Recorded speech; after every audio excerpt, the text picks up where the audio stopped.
Hello. I look crazy, don't I? Okay, so today's video is basically just for the express purpose of talking about rollers. I get more questions about rollers and roller sets and can I use this type of roller for this type of look and that kind of thing than I do just about anything else. And so I thought it would be best just to make a video about it. Y'all, thanks for asking about us. We are getting better, I promise. Yeah, we had the flu. So anyway, if I sound hoarse, it's because I'm still getting over that. Okay, so I'm going to get started, and what I've done is I've taken this side of my head and done all cold setting rollers, and this side of my head and all heated set rollers. And so what we'll talk about is how these rollers compare, whether there's an alternative form of rolling that you can use for the same look, and also just the pros and cons of each individual type of roller. First of all, on this side, up at the top, we have the sponge roller. Now I've got two different sizes of sponge rollers, so you're going to see the difference in the curl that each one creates. This roller is the medium-sized sponge roller. These are just Goodies sponge rollers. And this is the curl that it created. It's pretty much a perfect curl. Underneath that, we have the small sponge roller, which is also from Goodies. And you can see it makes a very, very tight curl. This is probably the tightest curl that you will get from a roller set, is from these really small sponge rollers. You can also use permanent rods, like the rods that you actually create a perm with, to achieve the same tightness of curl. And just make sure you use a setting lotion. And basically this is what they are. Now I'm going to comb each of these individual ones out so you can see what happens. I'm just going to use a comb. And you'll see that the curl that this creates is a tight, small curl.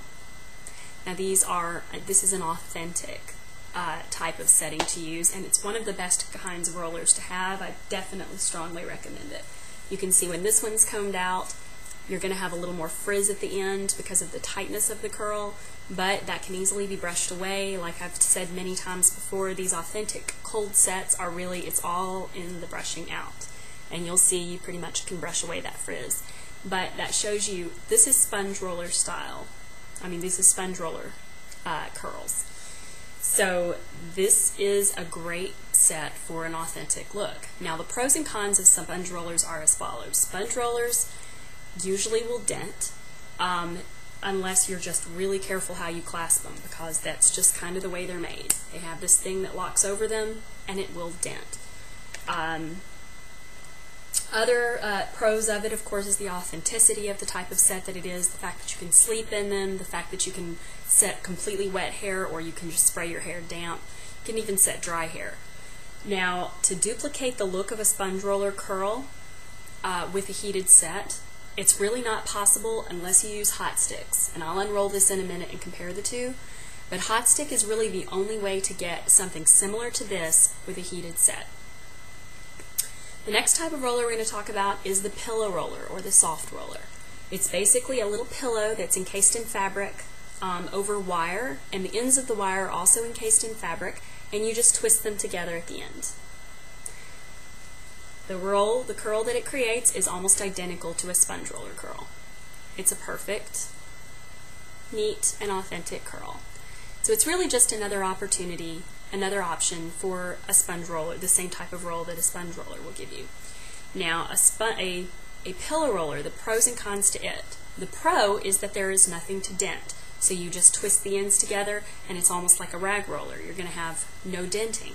However, the con to that is that it doesn't allow much air to breathe because the sponge is inside fabric, so it takes a lot longer for hair on a soft roller or a pillow roller to dry than that on a sponge roller.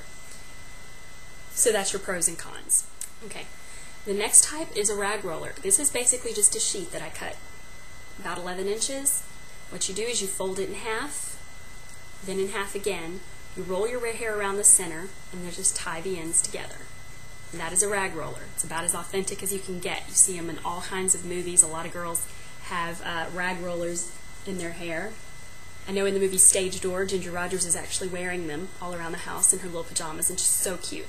Okay, this is the kind of curl you get with a rag roller. very similar to the curl you get with a sponge roller or a pillow roller. When you comb it out, got that same authentic set. Can tend to frizz a little bit at the ends. You can use a little pomade, or you can use an initial setting lotion to prevent that from happening. But as you can see, the curl maintains at the bottom as opposed to the root, because we didn't roll all the way to the root. If we had rolled all the way to the root, then we would have a very similar curl to what we have here. But you can see it's just a bouncy little floppy curl. So that's that. These are your cold sets. Now I went ahead and made a pin curl also so you could compare the two. This is a pin curl. And a pin curl basically I discussed in my pin curl video, but it is a true curl. You see how it falls? Little ringlet. When you comb out a pin curl, it will tend to frizz a little more readily than a sponge roller or a pillow roller. If you cannot conquer the pin curl, if you cannot get a good result from a pin curl, in any video that I use, you can alternate with one of these other cold sets. That is the only thing that I would definitely tell you as far as an alternation for a pin curl. Pin curls have a completely different structure to them. They are stiffer, they are easier to manage, and I just think that for some vintage sets, they just work the best. So that's why I usually recommend them, that when I recommend them, I usually don't give you an alternative at the time. However, if you just can't get the pin curl down, you can use one of these other sets and still achieve a pretty similar look. Now on our heated side, we have a standard dry pin curl, which is where you take the curling iron, you roll it all the way into the scalp, then you release the curl, wrap it back in on your finger, and clip it with a duckbill clip, which is the same type of clip we use for a pin curl, or I do anyway. You can see that the curl is significantly looser than it is on this side, but it is still much tighter than with a hot roller set. So a dry pin curl is a great option if you're not wanting to mess with hot rollers. Next we have an actual hot roller.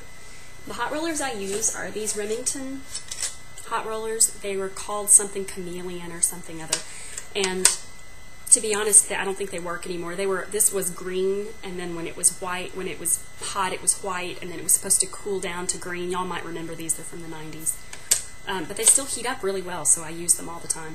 But this is the medium-sized one, so that's the one I'm going to show you. And you can either use these pins that come with it, which dent a little bit less than a clip, or you can use this kind of claw clip. If you use a claw clip, make sure it's rounded. And what you're going to do is, when you unroll it, you'll see how loose that curl is. This is good for soft waves, but not necessarily the most authentic vintage looks. As you can see, the difference between this and this. The next and the last, and the only heated set that I actually recommend that will achieve a quick and authentic vintage style is the hot stick. I've shown you hot sticks in a couple of videos. That's the curl you get with a hot stick. It's extremely similar to a sponge roller curl. It does frizz a bit when you comb it out, but like I've told you before, when the combing out is done, it will look a lot more authentic. Now it's not quite as tight as this up here, but it's pretty tight. So that's the difference between all your different types of rollers. There is not really a duplicate for these cold sets other than the hot stick. But there are going to be some vintage hairstyles that I show you where you need a loose curl like this, and so we will be using these type of sets for those. As a matter of fact, I use hot rollers in lots and lots of my tutorials. So I just wanted to run through that for you. As far as brands go, other than hot sticks, I don't really have any specific brands that I recommend. The hot rollers, just make sure that they get hot. You don't want a hot roller that doesn't get hot. Curling irons, make sure it gets hot. You shouldn't be able to touch it, and it should be something that stays hot. Just make sure you don't keep them on your hair too much. Use a heat protectant spray when you're using heat. But as far as the cold sets go, I use a Lotta Body setting lotion solution along with water to get my curls to stay, and it works really, really well. But I wanted to just show you the difference between those two things because I feel like those are really important, and I hope that this wasn't too rushed. But in the meantime, if you have any questions about rollers, if you have any questions about comparisons and things like that that weren't answered in this video, then just let me know, and I'll get back with you soon. Bye.